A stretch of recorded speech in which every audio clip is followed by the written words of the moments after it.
Last night, there's a bit of news that came out from that post-fight press conference. Jon Jones has officially retired. Tom Aspinall is the champion. This has been a long story. It seems to have a lot of back and forth. Can you tell us the timeline of Jon accepted the fight, went to Thailand, came back, didn't want the fight? What happened? Yeah, I wouldn't say that Thailand was the end of it. You know, we were talking about it before that. But yeah, the fight was done. We had the fight done a long time ago. So why he decided not to fight, you guys will have to ask him that. Is it accurate that there's a lot of reports about figures he was offered? Is it fair to say he was offered a lot of money to take this fight? Yeah. Listen, he was offered what he deserves for that fight. Yeah. I'll just come out and ask you. Do you think he's ducking Tom Aspinall? No. Jon Jones, I said it a million times, I'll say it again, he's never ducked anybody other than that one goofy time with the Chael Sonnen thing. He's never ducked anybody, and you know, I think the reality is whatever changed his mind with this fight, I don't know, you'd have to ask him that, but you know, he's 38 years old, and I don't know. Do you think if it was someone like Alex Pereira, he would fight then? And it's maybe Tom that he specifically doesn't fancy the matchup, doesn't fancy the age difference? I don't know. I don't know the answer to these questions. Only he does. You know, we had the fight done. Listen, our job is to make the biggest fights we can make and the fights that the fans want to see, and that's what we try to do. But the minute somebody starts talking about retirement, you know my philosophy on that, you should do it. Did you know about the stuff that came out of Albuquerque last night? I saw it today. When I saw it today, I said, oh, everybody's going to think this is why he retired. Yeah. Maybe that is why he retired. Who the hell knows, man? But yeah, I don't know. These are all questions you got to ask him. Yeah. We had the fight done. You know, you saw me talking about it very confidently that this fight was going to happen, and then he changed his mind. Two more quick ones for me. So for Tom Aspinall tonight, he's the heavyweight champion of the world. Does that defense he did against Curtis Blades count to his official defenses? Because then he would only have two more to equal Stipe, or does he have to start fresh now? You guys are throwing shit at me that I haven't thought about. I have no idea, but yeah, I don't know. Okay. It seems like the most obvious choice would be Cyril Gane for Tom, but is there a chance here maybe that to start the new without Jon Jones era, we should maybe do a big super fight and maybe you could convince Alex Pereira to move up and do an Aspinall fight, something like that? Or what are you thinking about the Tom fight? Well, once I get through today, tomorrow starts International Fight Week. I'll be back in Vegas tonight, and Tom will be there all next week. So we'll sit down with him, see what he's thinking, what he wants to do. He's been great through this whole thing, and literally said, "I'll fight whoever you guys tell me to fight. I'm ready to go." So looking forward to it. I'm looking forward to the Tom Aspinall era. You said you had the date, or the fight was agreed to. Did you have a date and a location for that? Because I think a lot of people assumed it would be at MSG again. That it would be what? At Madison Square Garden, like heavyweight title fight, Jon. Yeah. That's what we were shooting for. We were shooting for New York. Yeah. So would it make sense to keep Tom on that date, or are you going to try to you've waited long enough? Let's get you in there. Well, yeah. I mean, we got to figure out the rest of the year. Aspinall is going to land somewhere, yeah. And then we're obviously here, you're wearing the shirt for Canelo Crawford. What's that experience been like building up to, not just your first boxing event, but arguably one of the biggest fights ever? Yeah, today's going to be my first real day in it. All the other stuff has been production and, we got to come up with a graphics package and, start literally from scratch and build this thing. So this is what we do, and yeah, I'm looking forward to it. And then last year around this time, we kept asking you about the Sphere and all the graphics and that. Now it's a stadium, so we've heard you over the years, you don't like stadiums. I love stadiums. So how's planning a stadium show been for you finally? Because I hate stadiums so bad for fights, we have to figure out how to make it the best possible live experience that we can, and that is really our main focus for this thing. The fight is what it is. There's nothing we can do about that, but we got to make the in-house live experience as good as possible. That's what we're focused on. And then obviously it's going to be on Netflix. How's it been dealing with those people? Very good. Actually, we had a call with them last week, and they were sort of walking us through everything that they do as far as marketing and everything that leads up to a big event for them. They are very good at what they do. So I'm looking forward to it. So is that breadcrumbs to a possible Netflix deal for your broadcast? Are they going to be involved in that? Who knows? I mean, we'll see how that whole thing plays out, but no, this isn't writing on the wall or anything. We're in talks with everybody. Appreciate it. Yep. And the partnership, going back to old interviews, this is stuff you've talked about for decades, making this a worldwide sport. But it just seems such a far-fetched goal 20 years ago, 25 years ago. I mean, this is another big step for you guys.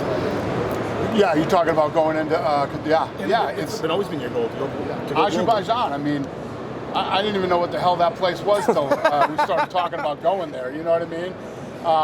And then we went there. Have you guys been to Azerbaijan? Never. Let me tell you, I'm not even.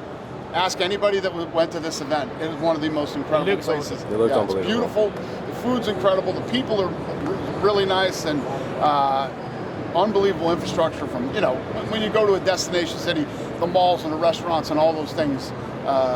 Azerbaijan and Baku was all of that. Michael Bisbee was talking about taking his wife there for vacation when he gets home. What was the turning point, though? It just seems such a far-fetched goal to go global from where you guys were 20 years ago. Was there a turning point? No. I mean, once we started with the UK, Canada, all the usual suspects, and then it just started to grow from there. And I would say one of the big, when we did the deal with Abu Dhabi, obviously massive. I mean, those guys are so far ahead of everything, and with Sheikh Taknoon being such a huge jiu-jitsu fan and everything else. I'd say what you said was the catapult and everything was probably Abu Dhabi. And just being from back home, obviously you carry Boston everywhere you go. Does that kind of give you an edge? I feel like that's. I don't know. An edge how? As far as what? It's always a chip on our shoulder, I think, from that area. Well, yeah. I think more than Boston chip, it was the UFC chip. We were like the redheaded stepchild of sports and of the Fertitta portfolio at the time. And I just always believed that this thing could be global and that it could be big. How much does your hologram cost? Were you really in Azerbaijan last night? Like, how are you moving around? Yeah, I really was. I got to get a hologram. I've been everywhere, man. I don't have the accurate count again, but since Christmas, I've been home around 34 days since Christmas this year.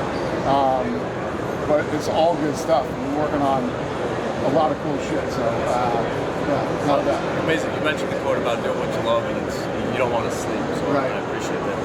But speaking of amazing performance last night, Azim Sadikov, what do you make of the Black Bulls here too? Yeah.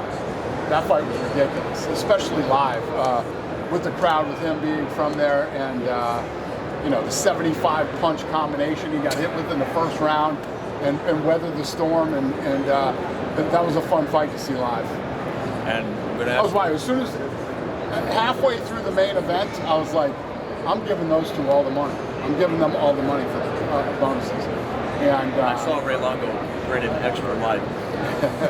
It was well deserved. The fight was incredible. Dana, just very quickly, with regards to the Jon Jones situation, can you run us through what exactly happened? So you said it was the night before last. So he calls you, or you called him, or what was the situation? Yeah, so he called us and just started saying, you know what, I think I'm done. I want to retire, and it's been a great run. I appreciate everything. And that was it.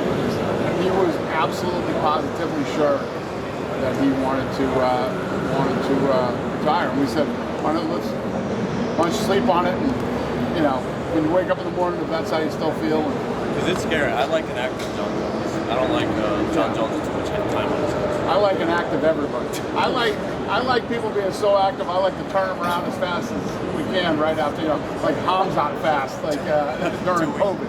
I like guys that fight a lot. So I agree. Was the call emotional? Was it an emotional call? Was he upset? Or was it just kind of matter of fact, like, look, here's... I think it was, again, I never know what Jon Jones is dealing with, and then you wake up the next day, and so who knows? I mean, I don't know everything that went into this decision. It's something you guys are going to have to ask him if you ever see him again. But I don't know. I don't know the answers to these questions. All I know is that he made it very clear that he wanted to retire, and I don't disagree with And him. it was very quickly. Just there was that famous moment when you had that fight. I think it was Masvidal and Diaz, and Canelo was kind of sleeping on the thing. You remember this thing where he was? Yeah. So I'm wondering, because obviously on Saturday night you've got Ilya's fight, and then Jake Paul is going head to head with you. I guess what are your thoughts on this Saturday coming up Oh, against? really? Yeah. I didn't even fucking know that. Fighting Chavez Who's Jr. he fighting? Chavez Oh, Jr. Jr. Okay. Well, what are your thoughts on going head to head with your old pal?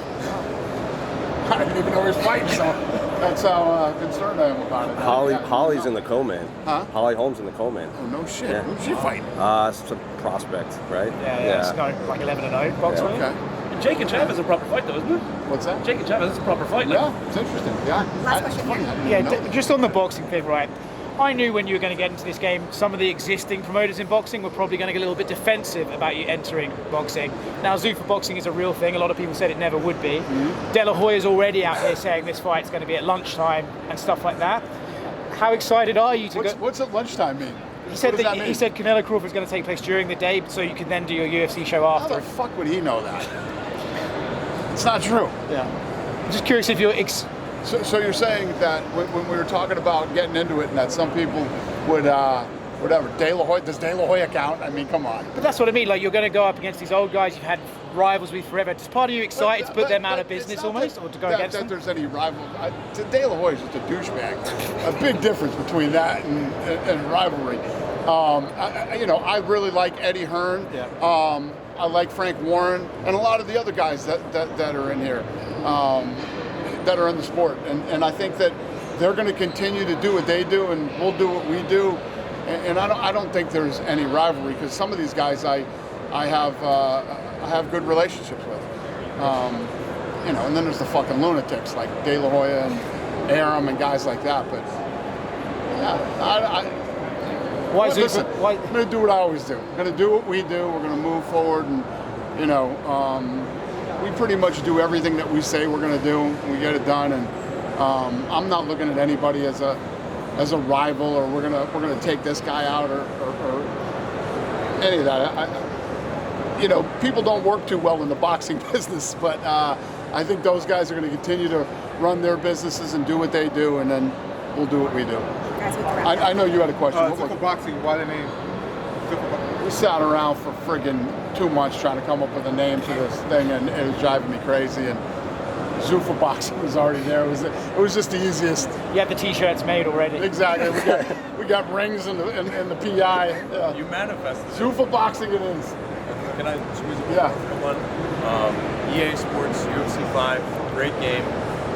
If we could download one downloadable character, this goes by the El Predator. I will not mention his name, but if we did the Predator versus Aspinall, in your mind dream matchup, how would that go?